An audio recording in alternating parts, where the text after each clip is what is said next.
भारत संस्कृति भारतीय जना धन्या धन्या अस्माकं परंपरा धन्या अस्माकं परंपरा।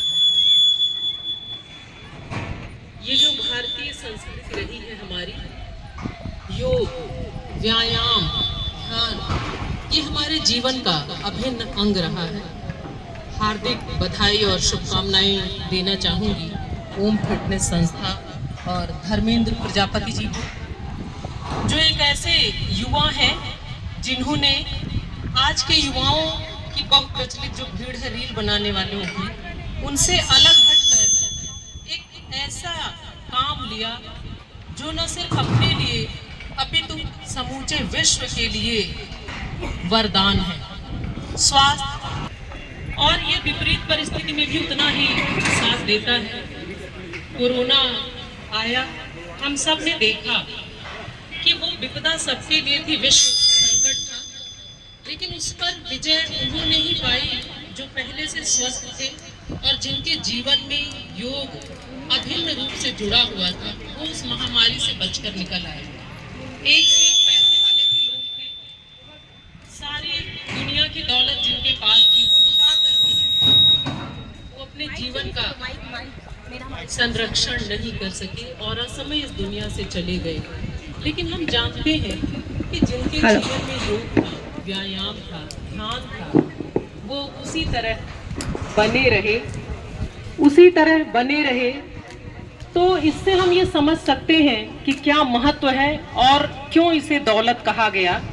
तो यहाँ विशेष रूप से प्रशंसनीय है हमारे एक ऐसे युवा जो स्वास्थ्य की दौलत सबके पास पहुंचा रहे हैं, इतने प्रयास कर रहे हैं। अभी हमने सुना कि कितनी सारी संस्थाएं और कहां-कहां योग का प्रशिक्षण दिया जा रहा है।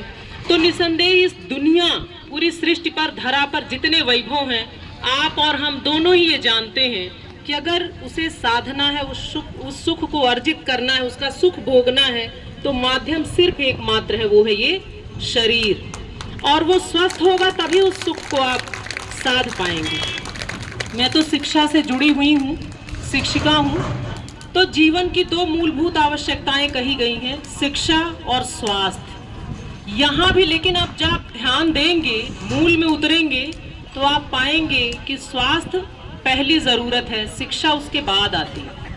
अगर आप स्वस्थ न हो तो शिक्षा अर्जित कर सकेंगे नहीं। तो यहाँ पहली ज़रूरत जो है वो स्वास्थ्य है। और जो ये हमारी आत्मा है, मैंने पढ़ा कहीं कि ये जब एक रोगी शरीर में रहती है तो अपने को कारागार में, जेल में जैसे बंद हुआ व्यक्ति तड़पता है, वैसे ही तड़प, वैसी ही छटपटाहट इस आत्मा की होती है। और जब एक स्वस्थ शरीर में ये होता है तो स्वर्ग जैसे सुख का अनुभव करता है। तो इस तरह का हमारे जीवन में स्वास्थ्य का इस तरह का महत्व है कि पूरी दुनिया का सुख इस शरीर के माध्यम से ही आप साध सकते हैं। कामायनी आधुनिक युग के महाकाव्य की एक पंक्ति यहाँ कहना चाहूंगी कि कहा गया है, प्रकृति के यौवन का श्रृंगार करेंगे कभी न बासी फूल। बासी होना यानी आपका मुरझाना, स्वस्थ नहीं होना। आप स्वस्थ होंगे तो एक अलग चमक आपके चेहरे पर होगी कि सिर्फ श्रृंगार की, अन्य श्रृंगार की आवश्यकता नहीं है।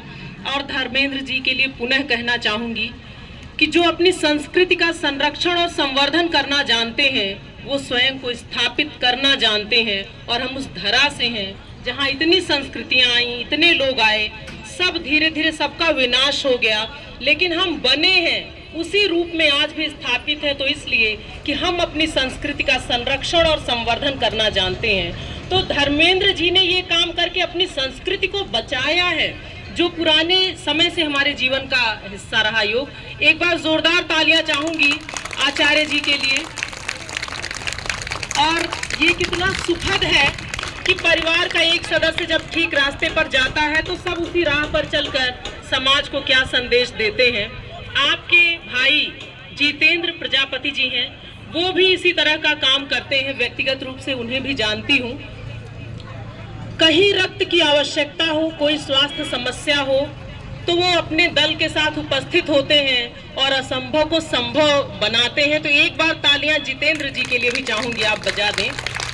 क्योंकि ऐसे ही युवाओं की आवश्यकता है और भारतवर्ष जो अपनी पहचान बनाकर चला है, जो स्थापित किया है, उसकी रीढ़ ये युवा है। युवा तो हर जगह रीढ़ का काम करते हैं, तो ये है भारतवर्ष और ऐसे युवाओं का अभिनंदन होना चाहिए।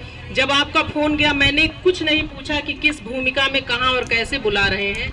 सहर्ष मैंने कहा मैं अवश्य आऊंगी, क्योंकि आप स्वास्थ्य की बात कर रहे हैं, आप जिंदगी की बात कर रहे हैं। आप इतना करते हैं, थोड़ा सा समय क्या हम नहीं दे पाएंगे?